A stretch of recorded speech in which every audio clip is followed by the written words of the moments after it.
जैसे ही मैं घर में दाखिल हुई, रुकैया आपा फिर से अम्मा का घुटना पकड़े बैठी थी। मैंने गुस्से से उन्हें देखा था।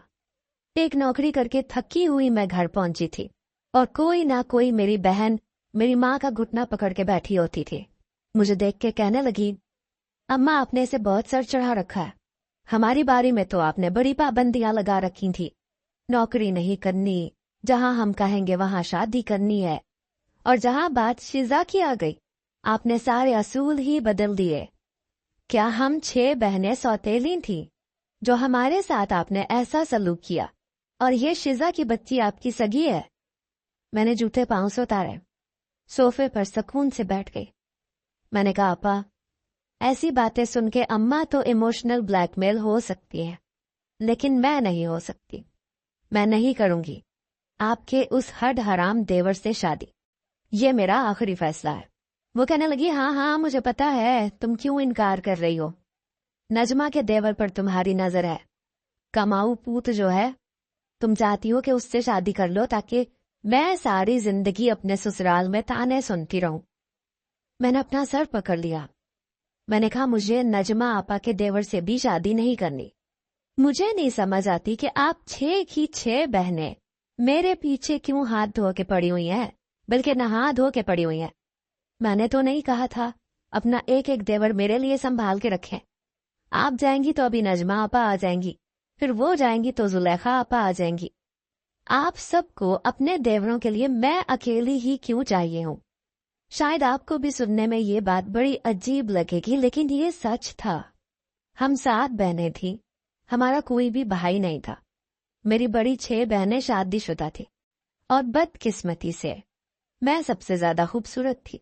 इसलिए 6 बहनों के सबसे आखिरी और छोटे देवर मेरी आस पर कुंवारे बैठे हुए थे कि मेरा वोट किसकी तरफ जाता है, और मेरी वो बहन अपनी बाकी बहनों के ससुराल वालों पर अकड़ के चल के दिखाती है कि छोटी बहन को मैं अपने देवर के साथ ले गई। इसी चक्कर में कभी कोई बहन मेरी माँ का घुटना पकड़ के बैठी होती थी, कभी कोई बहन। मैं थकी हारी ऑफिस से आती थी और आकर इन झमेलों में फंस जाती थी। मेरी अम्मा अपना सर पकड़ के बैठ जाती थी। मुझे कहती कि तुम किसी न किसी एक के हक में फैसला सुना दो ताकि तुम्हारी बाकी बहनों से तो मेरी जान छूटे। मैंने कहा, मैंने अगर एक के हक में फैसला सुना दिया ना तो आपकी जान और अजाब में आ जाएगी। अम्मा, मैंने जिससे शादी करनी होगी ना, मैं खुद कर लूंगी। मुझे अपनी किसी भी बहन की देवरानी नहीं बनना। आप साफ इनकार करते। अम्मा कहने लगी, कहती तो तुम सही हो। मैं अपनी बहनों की बातों पर ज्यादा कान नहीं धरती थी। ये तो मेरी सभी बहनों की शादियां आम घरानों में हुई थी। बहनों भी ज्यादा पढ़े लिखे नहीं थे, और मेरी बहनों ने भी मैट्रिक ही किया था। अब्बा ने एक के बाद एक की शादी करके अपने सर से बोझ उतारा था। एक तो मैं लाडली थी और सबसे छोटी भी थी, इसलिए लड़के और जिद करके मैंने आईकॉम किया और ऑफिस में जॉब भी कर रही थी। एक रोज मैं घर आई तो मेरी वालदा कहने लगी कि जल्दी से तैयार हो जाओ, रिश्ता देखने के लिए चंद लोग आ रहे हैं। मैं तैयार हो गई।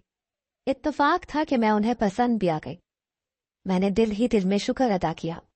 मेरी वालदा को भी वो नौजवान अच्छा लगा, पढ़ा लिखा भी था, मेरे बाकी बहनोइयों से काफी हद तक बेहतर था।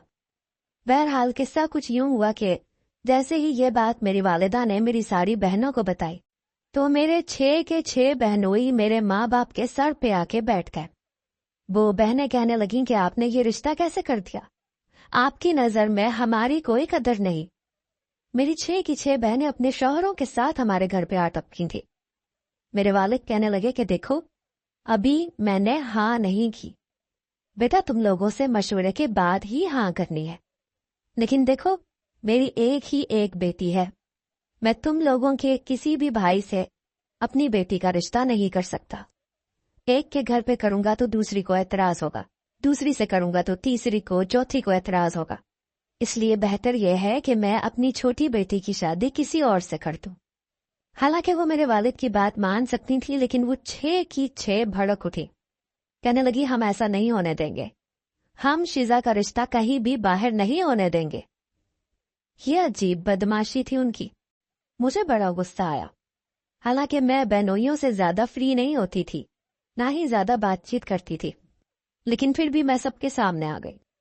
میں نے کہا ایسا کریں میرے 6 ٹکڑے کر لیں، ایک ایک ٹکڑا اپنے سب بھائیوں میں بانٹ دیں، پھر قرآن اندازی کر لیں، جس کی پرچی نکل آئے گی مجھے اس کے ساتھ بیاہ کے آپ لوگ اپنے دل کی خوشی پوری کر لیجیے گا، یا پھر میں خودکشی کر لیتی ہوں تاکہ سب کو سکون آ جائے، کیونکہ میں ہی سب کے حلق کا کانٹا بنی ہوئی ہوں۔ مجھے سمجھ نہیں آتی آپ لوگوں نے کیوں اپنے بھائیوں کو میری خاطر بٹھا کے رکھا ہوا ہے؟ ارے جس کی شادی جہاں ہوتی ہے کر کیوں نہیں دیتے؟ میری والدہ مجھے کہنے لگی شیزا تم اندر جاؤ۔ میں تنگ آ چکی تھی۔ میرے بہنوئی کہنے لگے کہ ایسا کچھ نہیں ہوگا، شادی آپ کو میرے ہی چھوٹے بھائی سے کرنی پڑے گی۔ یہ کہنا تھا کہ دوسرا بہنوئی کہنے لگا وہ تیرے بھائی کو سرخاب کے پڑھنے لگے جو یہ اس سے شادی کرے گی۔ میرے باقی بہنوئی بھی یہی کہنے لگے کہ اس کی شادی تو میرے چھوٹے بھائی سے ہوگی۔ اسی طرح سب کے بیچ میں تو میں بڑھ چکی تھی، یہاں تک کہ سب کے سب میں ہاتھا پائی ہونے لگی۔ میرے والدین میری بہنیں پریشان ہو کے رہ گئیں۔ بڑی مشکل سے محلے والوں کو گھر میں بلا کر ان کے لڑائی جھگڑے کو ہٹایا۔ کوئی دوسرے بہنوئی کو لات مار رہا تھا، کوئی کچھ کر رہا تھا، ایسا لگ رہا تھا گھر نہ ہو میدان جنگ ہو گیا۔ بہرحال محلے والوں نے سب کو الگ الگ کیا، ہاتھ جوڑ کر ان کو ان کی بیویوں کے ساتھ رخصت کیا۔ لیکن جب وجہ پوچھی کہ آخر سب دامادوں میں لڑائی جھگڑا کیوں ہوا تو میرے باپ نے وجہ بتائی، تو سب پہلے تو مجھے عجیب نظروں سے دیکھنے لگے کہ پتہ نہیں میں نے سب بہنوں کے دیوروں کو اپنے پیچھے لگا رکھا ہے، حالانکہ میں تو ان سے سیدھے منہ بات بھی نہیں کرتی تھی۔ کبھی کبھی انسان کی خوبصورتی بھی اس کے لیے